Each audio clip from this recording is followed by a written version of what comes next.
Hello, welcome. My name is Lynn Cobb. I'm a portrait photographer here in Charleston, South Carolina. Photography is an awful lot of fun, and it gives you a way to be creative and show the world your unique perspective. So whether you take pictures of people or pets or nature, there are a lot of options. Although you can take pictures with your phone, you can get even more creative if you learn the camera controls on a professional camera. I'm here to walk you through the three simple basics of photography. They are aperture, shutter speed, and ISO. Let me break them down for you. I have a keynote presentation here, so I'm going to look at it and kind of walk you through my few examples that I've created. Aperture is the lens opening, and it controls two things. It controls the amount of light that comes into your lens, and it also controls the focus of your subject. So basically, whether your subject is in focus and your background is out of focus, or maybe both are sharp. For instance, on this slide here on the left, the aperture is f4.5 for the boy on the left, and he's really far from the background.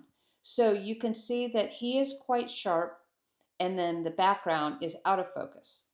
So 4.5 is actually a larger aperture, and it allows for the subject to be blurrier. And it also has to do with the distance from the subject to the background. So on the right, you'll see that there is a girl in the photo, and she is right up against the background. So although the f-stop is the same at 4.5, because she's close to the background, she is in focus and the background is out of focus because there's less distance in comparison to the photo on the left. All right, so this next slide is also the same aperture but different lenses. The photo on the left with the girl was taken at f8, and it is with a 200 millimeter lens.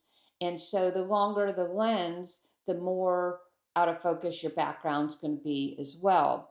So it has to do with the distance of the background, but it also has to do with the lens that you're using.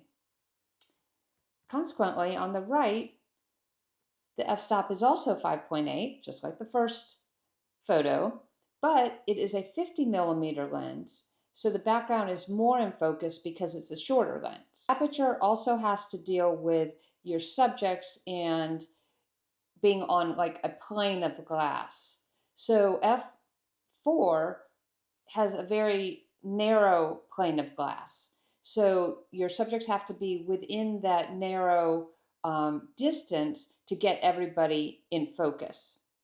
And then on the right, you can see that all the people are not on the same plane, but yet I've used a larger aperture because of that, f11, and because of that, I am getting the girl in the front in focus and the parents in the back also in focus. Like I said, there's many things that you can do and be creative and so forth, but it's really helpful to learn all the camera controls and what they do. So next up is shutter speed, and basically what shutter speed is kind of like an invisible curtain for your camera. So shutter speed actually controls, again, two things. It controls the amount of light coming into your camera, and it also controls the motion across your frame. And the shutter speed on the left with the girl and then the dog jumping over the fence is at 1/1250th. And so that is a pretty high shutter speed, and that will stop a lot of action. So that is why the dog is not blurry and the action has been stopped.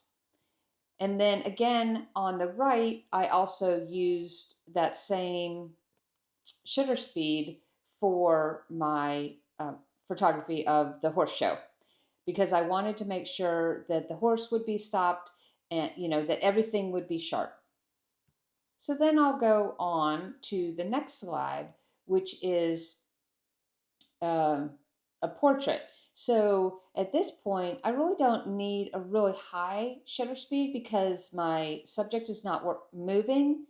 And so the portrait on the left with the fire chief and his working canine, I use 1/250th for my shutter speed because there was no need to use anything else. But then when I started photographing the dog in action, I needed a higher shutter speed so the dog wouldn't be blurry, and I used 1/1600. So that is kind of how it breaks down. Um, Aperture controls what's in focus, and shutter speed, it controls kind of the motion and the sharpness. And my last slide for shutter speed, you can see here is just kind of like a graphic, and you can see at 1 second the person is going to be really blurry, but as you move on through the shutter speeds to the higher shutter speeds, it's going to stop action a lot more. Then lastly, let's get to ISO. So aperture and shutter speed are your main controls, and then the purpose of that is that you want to choose what you need for your photo there. But let's say you choose both of those and your subject might be too dark or too light. So then I would go to my ISO control, and ISO basically makes things lighter or darker for you. So you can keep your aperture and you can keep your shutter speed, and let's say it is basically too dark. So if it's too dark, then you want to go to a lighter, a higher ISO, such as 400 or 800. And let's say you choose your aperture and your shutter speed, and the whole photo is too light. So then you want to use maybe a lower ISO, like 100 or 200. So my last slide gives you starting points for ISO. So portraits, I might start on maybe 100 ISO. Sports, I might start at 1250. And maybe sports on cloudy days, I might have to go up to 2000 because things are going to be darker. All right, so like my last slide here talks about under and overexposure. And what I mean by that is the photo in the middle is actually the correct exposure. So it's not too dark, not too light. So that was taken at ISO 400. And I have all my shutter speeds and my shutter speed and my aperture all set. But let's say I was on the photo on the left, and let's say I chose originally an aperture of 200. And I look at the back of my camera and I'm like, oh no, that's too dark, but it's an ISO of 200. Well, all I have to do is turn my ISO dial to 400 and take the next shot, and then the photo will be a correct exposure. Or let's say I took the first photo, and it was overexposed, like the one on the right, and that was at ISO 800. Well, since it's too light, I keep my same aperture and I keep my same shutter speed, and then I just dial my ISO to a lower ISO, and the exposure will be correct, like the photo in the middle. So that's kind of what's going on. Like I said, once again, aperture controls the what's in focus. Shutter speed controls the speed of the motion. And then the last thing is the ISO, which helps you with your exposure and getting that all correct.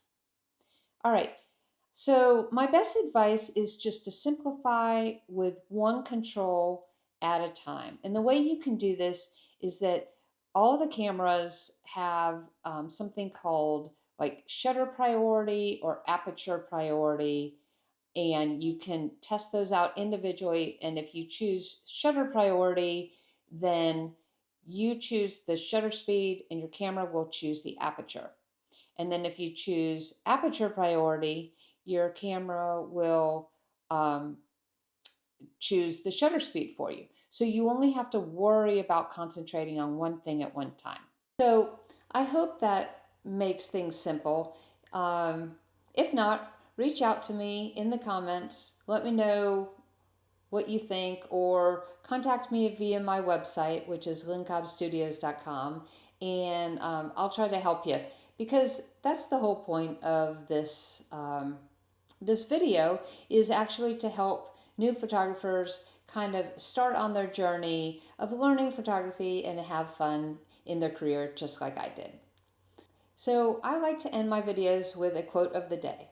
And my quote of the day is, "The miracle isn't that I finished. The miracle is that I had the courage to start." And that is by John Bingham. So I admire you for starting on your photo journey, and I am here to help whenever I can. Talk to you later.